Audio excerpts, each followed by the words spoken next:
welcome back to Two Tall Guys Talking Sales. We're your hosts. I'm Kevin. And I'm Sean. And we are glad you're here. Thanks for joining us. In this podcast, we talk about real sales issues, big and small, for salespeople, selling situations, and sales leadership. Collectively, we have over 50 years of sales, selling leadership, and sales acumen under our belts, and we're here to share a little bit of that with you in the next 15 minutes. We're glad you're here. Enjoy the show.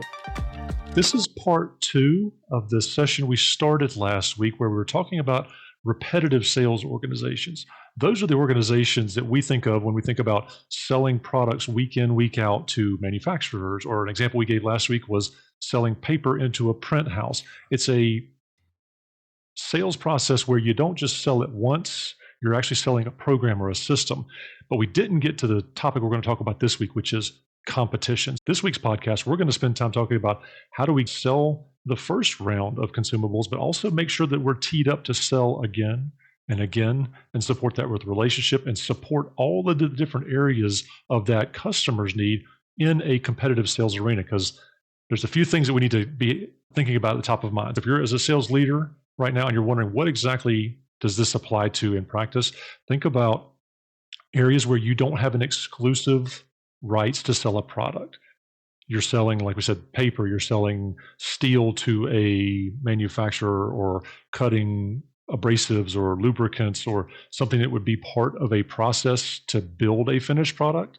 If you're thinking about new home construction, you've got all the different trades, distributors selling to builders or to tradespeople. These are large volume, big dollar item. There are multi-billion, hundreds of billions of dollars in the new homes market, but it all comes through distributors. Very rarely do products go direct from manufacturers to the end consumers, two-step distribution. And all of these distribution organizations and sales rep organizations have dedicated salespeople that are responsible for breaking open new relationships and typically not having exclusive distributorships. Think about all the large brands of the world. Kind of, if you want to compare it to food, there's a Burger King and a McDonald's on every street corner. They both sell burgers, but they're different. What we're talking about is how do we create different where we as salespeople win.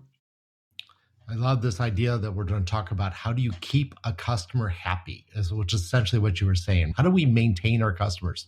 If you listen to our podcast, you noticed a couple of weeks ago, I actually did a podcast on eliminating your competition, which was the name of my book. And one of the things that I talk about in Eliminate Your Competition is this concept that there is a salesperson out there that I call a gatherer. Let me describe very quickly what a gatherer is.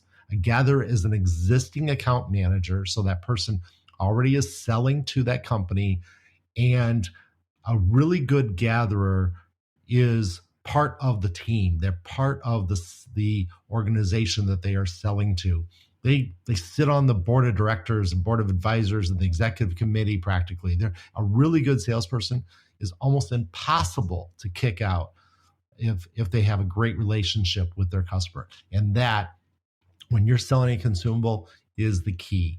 You need to be the trusted advisor for that customer. You need to be part of their team. Your goal is to be in a situation where literally when they have a problem, they say, I need to call Kevin because I don't know how to solve this problem except if Kevin's here.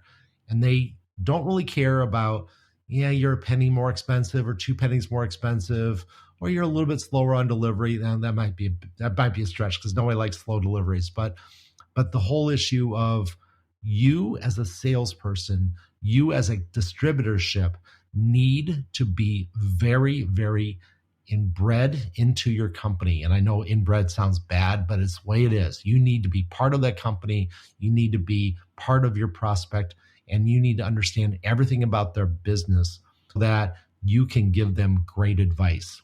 I talked before, the last episode last week, where there's 3 things that you sell. You sell product, you sell your company, and you sell yourself. The reality is, if you want to be a trusted advisor, then you are absolutely selling yourself. You are the product in that case. When you're selling a commodity product, a product that the guy down the street is selling the same product by the same brand, and he's got the same price, then the value you bring is you.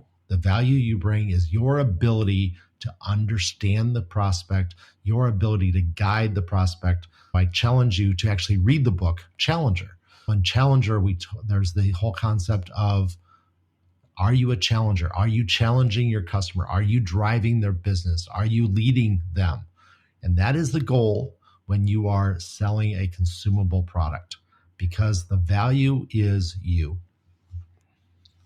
And to build on top of that, so the value is absolutely you. I don't ever want to run from that. The value is you. Now, for all you salespeople and sales leaders out there, don't stop short there. Just because the value is you doesn't mean that you only sell you and only sell the relationship. Last week when we talked about this, we talked about relationships. It's like having a one-legged stool. You've got to have all the legs to stay balanced in a relationship. Let's approach this three ways, Sean, for somebody who has never thought about how to sell more consistently products to a customer, someone who is selling consistently and having success, but really doesn't have a strategy, and then somebody who has a strategy that needs to be tweaked. Those are the three markers here. For the sales team, whether you're a salesperson or sales leader, and you've never had a sales strategy for selling more, I want you to first just kind of hunker down and figure out for yourself, what makes the most value for your customers? When they say thank you, what do they say thank you for? It may be your consistency of delivery. It may be your consistency of quality of vendors that you represent. It may be that, hey, you only sell one thing, but you make it as a competitive product to a lot of other people. Things like, flat steel. There's a very few producers of it, but at the end of the line where it gets consumed, there's a lot of competition from a lot of different people. Figuring out first what you do best or better than everyone else in your ecosystem is really important. To build on top of that, if you've never had that strategy before, think about when you show up, how do you show up? Are you bringing something new and valuable every time you're there? And if not every time, start with every other time. And for me, there's some really easy and free things you can do no matter what industry you're in.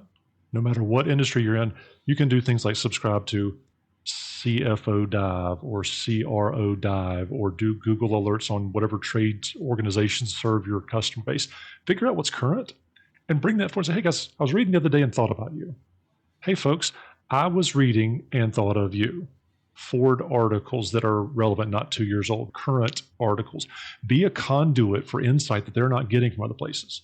If you sell the same thing as somebody else with the same availability, with the same problems at the manufacturer, with the same, you've got to find a way to be different. Being different is really easy, but you have to be intentional about it. Again, bringing value. Sean and I, we sell consulting services. We sell pathways to more revenue faster. That's what we do. When we show up to clients, we don't just talk about sales. We talk about people issues. We talk about technology issues. We talk about regulations, small business challenges, supply chain, global impact. We bring a number of things. Sean talks a lot about AI. You should absolutely reach out to Sean and ask him what he thinks about AI for salespeople. If you want real value, that's the kind of stuff we do beyond just selling our time for dollars, because that's what consultants do. We trade dollars for time. We make that more valuable to our clients, and you should too, by thinking about, well, what else can I bring to the table? In that repetitive sales market, and again, to use the real bare bones paper, if we're selling 8.5 by 11 paper and that's all we've got to sell, what else can we bring? Can we bring about insight about toners and inks and equipment and technology that prints better, does better, bigger, badder, faster, stronger? What does any of those things for your customers? And that is how you start to craft strategies to box out your competition, because you want to sell as much this week as they can take, as much next week, and the week, and on and on and on, because we're looking for, for you folks that have thought about strategy, we're thinking about wallet share. If they're a $1 million, $10 million, $100 million business, what is their wallet? What are they opening it up every week to spend on supplies to help them to produce their service, their good, their thing? If we can capture more of that's available, we're doing a better job. And if we get 100%, which we all know is rare, right? If somebody's getting 50% wallet share, that's great. If you're getting 80%, holy cow, you have done a really good job of selling. But if you've gotten that much, you probably need to think about how much you can extend your total territory. Who else can you do that for in the territory? Would that customer be a good referral for you to somebody else? Most service business, like I mentioned on the last podcast, my background started in construction wholesale. I was a distribution sales rep, grew up in that industry, did a number of different things, is how I landed here today through a number of twists and turns. But in that time, I learned that to be better, to be different, you cannot stand on the one leg of a stool. You have to have multiple legs, but you've also got to find new values. And I made mistakes. So I'm speaking from experience here, not based on theory. These are mistakes that I've made. So please avoid them. It will make your commission checks bigger. It will make your relationship stronger, and people will want to buy and refer you. I'm going to take it to the next level. You're a great salesperson, and you've done a great job of doing all the things that Kevin just talked about. That's great. So now I want to talk to your boss. Why doesn't the sales manager help every salesperson do exactly that? When I was a sales manager of a company that did consumables, I actually did the Google alerts for the entire organization. Yes, I taught every salesperson how to do it, and I encouraged them to do it themselves. But I helped them along the way by actually doing the Google alerts. I was actually saying, hey, send this out to your prospects, send this out to your companies. Or, hey, Joe, I think this would be great for ABC company, because I wanted to have all of my salespeople raise their abilities to deliver value over and above the products we sold. And if I'm the CEO of a company that does that, I'm doing those same things. I'm putting those processes in place so that all of my salespeople can just naturally and easily deliver that. If you're a salesperson and you don't have a great manager, I'm not making fun of your manager right now, he's not doing those things for you, or she's not doing those things for you, you got to get it done, because there's no crying in sales. The old Tom Hanks movie, he said there's no crying in baseball. I simply say to everybody, there's no crying in sales. If you want to sell, then you have to be really good at it. Now, if you're a great manager, then you're trying to make all of your salespeople do great things. And so you're doing those things for them, or you're putting the processes in place that allow that to happen. If you're a great CEO of a company, a great CEO of a distributorship, you better be investing in those things as well. You need to be making sure that that information flows out to your sales teams, that you have marketing periodicals that you're taking care of, that you have a marketing relationship, your website supports that information. You need to be adding that value. Don't just blame your salespeople if your salespeople aren't doing it, but they should. But you need to, as a sales manager and as the CEO of the company, you need to be providing those tools, those assistants, and making that happen. Because the more you do that, the greater your sales organization will become. And now you have something of true value that you can actually sell when it's time for you to exit the business and move down to Florida and relax for the rest of your life.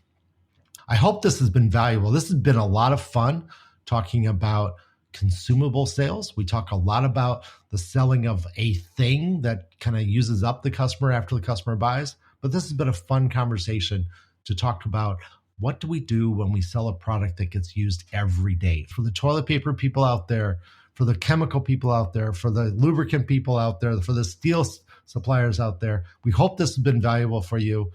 And we'd love to get your input and your feedback. If there's something we haven't talked about, please drop us a note. Get us online on LinkedIn, because we're on LinkedIn, and we'd be happy to have that conversation with you and add that into our delivery out to everybody else. Thank you very much for your time. And Kevin, we'll see you next week on Two Tall Guys Talking Sales.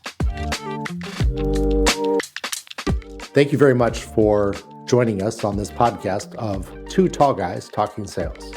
We hope that we were able to share some valuable insight, valuable knowledge with you to make your selling adventures easier and more successful.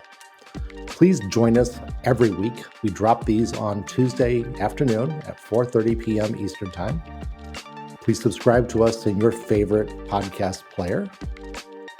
Also, please join us on LinkedIn, where we do a CEO workshop, and that CEO workshop is dedicated monthly to big questions that CEOs are having and how to grow their business and drive sales. You can find us on LinkedIn. Just search for Two Tall Guys Talking Sales. Thank you very much. Have a great day.